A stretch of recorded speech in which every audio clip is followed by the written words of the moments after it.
Numbers भी आज आए और कल भी एक्सपेक्टेड हैं। इस और साथ ही ये भी ध्यान में रखना होगा कि डेरिवेटिव एक्सपायरी भी है। उससे पहले ये जो वॉलेटिलिटी हमने आज देखी काफी हद तक एक्सपेक्टेड थी।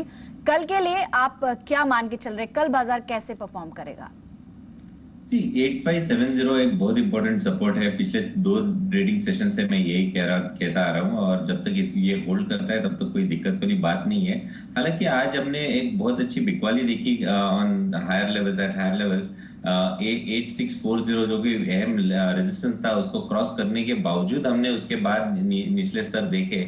इसका कारण चाइना रहा। चाइना में एकदम से 11 साढ़े 11 बजे बहुत बड़ी बिकवाली दिखाई दी और वो घबराहट हमारे मार्केट्स में आ गई, तो उसके वजह से हम नीचे आए। पर नीचे जब आए तब 8570 लेवल्स होल्ड करते नजर आए। तो मेरा मानना है कि 8570 बहुत ही बेहतरीन सपोर्ट लेवल है। कल डेरिवेटिव एक्सपायरी का दिन है, तो मेरा यह मानना है कि जुलाई सीरीज खत्म करते करते हम शॉर्ट कवरिंग की रैली देखने को मिल जाएगी, क्योंकि हमने पिछले दो ट्रेडिंग सेशन में बहुत बड़े क्रैक्स बीच में देखे पर वो संभलते नजर आए। तो कल के लिए ट्रेडिंग रणनीति ऐसी होनी चाहिए कि आपका स्टॉप लॉस 8550 का होना चाहिए, लॉन्ग पोजीशंस बनाने चाहिए और एग्रेसिव लॉन्ग्स 8650 के ऊपर बनाने चाहिए। जी, और कुछ बड़े नतीजे बाजार बंद होने के बाद आए। भारतीय एयरटेल ने अपनी पहली तिमाही के नतीजे पेश किए। Q1 में कंपनी का कंसोलिडेटेड मुनाफा लगभग 13% बढ़कर 1462 करोड़ रुपए रहा। पिछली तिमाही में कंपनी का मुनाफा 1290 करोड़ था। कंपनी की कंसोलिडेटेड आय की बात करें तो ये 24,959 करोड़ से बढ़कर 25,573 करोड़ रुपए रही है, यानी लगभग 2.5% का जंप रेवेन्यू में भी देखने को मिला। जून तिमाही में कंपनी का ऑपरेटिंग प्रॉफिट लगभग 4.5% बढ़कर 9,591 करोड़ रुपए रहा। वहीं कंपनी का मार्जिन भी 70 बेसिस पॉइंट्स की उछाल के साथ 37.5% रहा। कंपनी के घरेलू वायरलेस बिजनेस से कंसोलिडेटेड रेवेन्यू लगभग 2.5% बढ़कर 15,052 करोड़ रुपए के आसपास रहा। कंपनी का अफ्रीका बिजनेस करीब 3% गिरकर 6,250 करोड़ के आसपास रहा। भारतीय कारोबार में अच्छी ग्रोथ से मार्जिन को सपोर्ट मिला। पहली तिमाही में एवरेज रेवेन्यू पर यूनिट यानी कि कंपनी का ARPU 194 से बढ़कर 196 हो गया। वॉइस बिजनेस की बात करें तो वहां पे ARPU 138 से बढ़कर 139 रहा। वहीं डेटा सेगमेंट से ARPU 196 से बढ़कर 202 रुपए रहा। भारतीय एयरटेल आज के सेशन में लगभग 1% अप था। टेलीकॉम स्टॉक्स भी अच्छा आज परफॉर्म कर रहे थे। कल जब बाजार खुलेगा किरण, तो भारतीय एयरटेल पर किस तरह का रिएक्शन आप देख रहे हैं नंबर्स के बाद? टेक्निकली 380 एक बहुत इंपॉर्टेंट रेजिस्टेंस है। जब तक इसके ऊपर नहीं जाता तब तक लॉन्ग पोजीशन बनने की सलाह नहीं होगी। तो 380 के ऊपर अगर पहले आधे घंटे में ये स्टॉक कंसिस्टेंटली रहता है तभी लॉन्ग पोजीशन बनाने की सलाह होगी। 375 का स्टॉप लॉस होगा और उसके बाद 395 से लेके 400 तक के टारगेट्स आपको देखने को मिल सकते हैं। पर अगर 380 होल्ड नहीं करता है तो वापस आपको बिकवाली देखने को मिल जाएगी and over a period of time वापस एक बार 355 350 लेवल्स आपको देखने को मिल जाएंगे। तो 380 एक बहुत इंपॉर्टेंट लेवल है इन्वेस्टर और ट्रेडर के नजरिए से।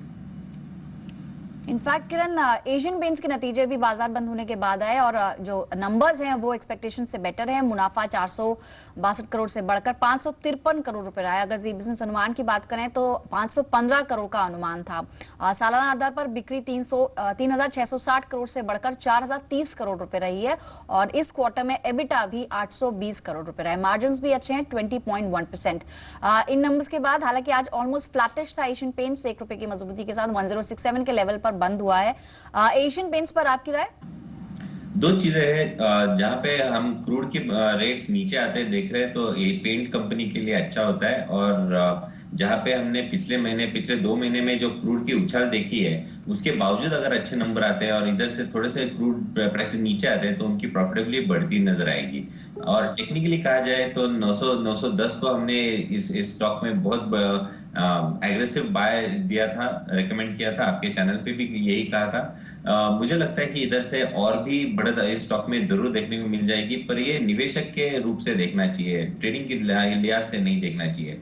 तो इन्वेस्टर के हिसाब से अगर देखा जाए तो मेरा मानना है कि अभी भी बाय किया जा सकता है। थोड़ा सा स्टॉप लॉस डीप डाउन हो जाएगा क्योंकि ये बहुत रैली कर चुका है स्टॉक।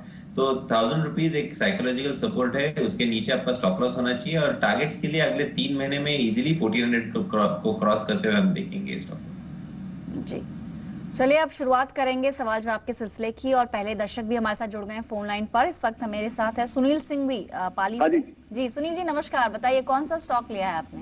सर मैडम हमने आपको मैसेज भेजा है आरईसी का हम्म 200 रुपए में, उसको होल्ड करें या बेचें?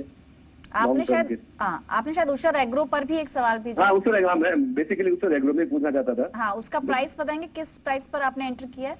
मैंने उसमें एक्चुअली 22 पे किया, 28 पे भी किया मैडम। ओके ओके, अलग अलग लेवल्स पे शायद आपने एंट्री हाँ की वो है। मेरा एवरेज प्राइस 25 आया मैडम। ओके ओके, ठीक है। ये लंबी अवधि के लिए आप कर रहे हैं या फिर शॉर्ट टर्म के लिए आपने चुना है? नहीं मैं मैडम लॉन्ग टर्म ही करता हूँ, शॉर्ट टर्म नहीं करता हूँ। ऑलराइट, सुनील आप बने रहे फोन लाइन पे। किरण, ये उषर अग्रो की बात करें, फूड प्रोसेसिंग कारोबार से जुड़ी हुई कंपनी है। अलग अलग लेवल्स पे इन्होंने बाय किया है, 28 पे भी 32 पे भी, यानी जो अप्रोक्सीमेट इनका एवरेज बाइंग प्राइस है वो 25 रुपए के आसपास है। स्टॉक में आज काफी अच्छे वॉल्यूम्स के साथ खरीदारी हुई है, 2% ऊपर ये स्टॉक बंद हुआ है। इनके बाइंग प्राइस को देखते हुए क्या सलाह रहेगी लॉन्ग टर्म के लिए? लॉन्ग टर्म के हिसाब से ट्रेंड इज अ फ्रेंड एक पुरानी कहावत है स्टॉक मार्केट की, और उसको ध्यान में रखना चाहिए। दिसंबर 2014 से हमने ये स्टॉक करीबन 60 रुपए में ट्रेड किया करता था। उधर से हमने लगातार ये lower top lower bottom consistently करता नजर आ रहा है, और ये स्टॉक नीचे नीचे आ रहा है, जहां पे मार्केट उन दिनों से बहुत बढ़ चुका है। तो ऐसे स्टॉक्स में अगर निवेश करेंगे तो आपका वेल्थ डिस्ट्रक्शन होता नजर आएगा, रिटर्न ऑन इन्वेस्टमेंट निगेटिव रहेगी। तो, तो ऐसे स्टॉक्स में निवेश ना करें, यही ऐसी सलाह होगी। अगर गलती की है ऐसा आपका मानना है और चार्ट यही बोल रहा है कि आप गलत स्टॉक में निवेश कर चुके हो, तो इधर से बाहर निकल जाइए और ऐसे स्टॉक्स में निवेश कीजिए जहां पे आपका ट्रेंड पॉजिटिव रहेगा। जी, तो लगातार हम देखा चार्ट्स पर भी कि ये डाउन ट्रेंड में है, लगातार इसका प्राइस गिर रहा है और शायद कम कीमत की वजह से ही इन्होंने ये चुनाव किया होगा। लेकिन सुनील, एक्सपर्ट की सलाह ये है कि आप इसमें से फिलहाल निकल जाएं, क्योंकि अभी आपको ज्यादा नुकसान नहीं हो रहा है। अगले दर्शक है हमारे साथ धीरज, मुंबई से जुड़े। नमस्कार धीरज, बताइए कौन सा स्टॉक लिया हुआ है आपने? मेरे पास ब्रूक्स लैबोरेटरीज है, 500 quantities okay at an average price of 118। Okay, ये आपने कितने समय के लिए लिया है? शॉर्ट टर्म के लिए। शॉर्ट टर्म के लिए फिलहाल तो आपको मुनाफा ही हो रहा है। किरण से जान लेते हैं क्या करना चाहिए। ब्रूक्स लैब्स की बात कर रहे हैं, फार्मा स्पेस की कंपनी, और आज अच्छे वॉल्यूम्स के साथ खरीदारी भी हुई है। लगभग ये 2.25% ऊपर क्लोज हुआ है, हायर लेवल्स पर ही है फिलहाल। 126 आज की क्लोजिंग रही है। इनका जो बाइंग प्राइस है उससे काफी ऊपर है, 118 रुपीज 40 पैसे पे इन्होंने बाय किया था। किरण, क्या करना चाहिए इस पर्टिकुलर काउंटर में? बहुत ही शानदार चार्ट पैटर्न है। ऐसे स्टॉक्स में निवेश करना चाहिए जहां पे trend higher top higher bottom कर रहा है। जहां पे फार्मा स्टॉक सब नीचे जा रहे हैं, ये स्टॉक है ऊपर जा रहा है, तो और अच्छे वॉल्यूम्स के साथ जा रहा है। तो मेरा मानना है कि इधर से और भी बढ़त बिल्कुल आपको देखने को मिल जाएगी। आपको सिर्फ आपका कैपिटल प्रोटेक्ट करना चाहिए, जो कि आपने बाय, मुझे सुनाई नहीं दिया, जो जिस लेवल पे बाय किया है उसके उधर आपको स्टॉप लॉस लगा के चलना चाहिए। मेरा मानना है कि आते 3 महीने में ये स्टॉक इजीली 175 180 तक जाते हुए मैं देख रहा हूँ, क्योंकि एक बहुत अच्छा strong trend reversal price pattern पहले ही कर चुका है। तो इस लिहाज से 175 के टारगेट इजीली आपको देखने को मिल जाएंगे। अगर फार्मा सेक्टर थोड़ा सा साथ देता है तो जल्दी ये टारगेट्स आपको देखने को मिल जाएंगे। राइट, इनफैक्ट अगर इसके चार्ट्स को देखें एक साल के, तो 15 सितंबर 2015 यानी पिछले साल करीब करीब 48 रुपए से ये बढ़कर 130 रुपए तक भी आया। कल ही इसने अपना 52 भी खाए बनाया था और आज भी क्लोजिंग उसके आसपास ही रही है। फिलहाल इसमें बने रहे, अच्छा स्टॉक आपने चुना है। अगले दर्शक हैं दिव्या हमारे साथ बेंगलुरु से। नमस्कार दिव्या जी, बताइए कौन सा स्टॉक है आपके पास? हाय, गुड इवनिंग सर। जी बताइए।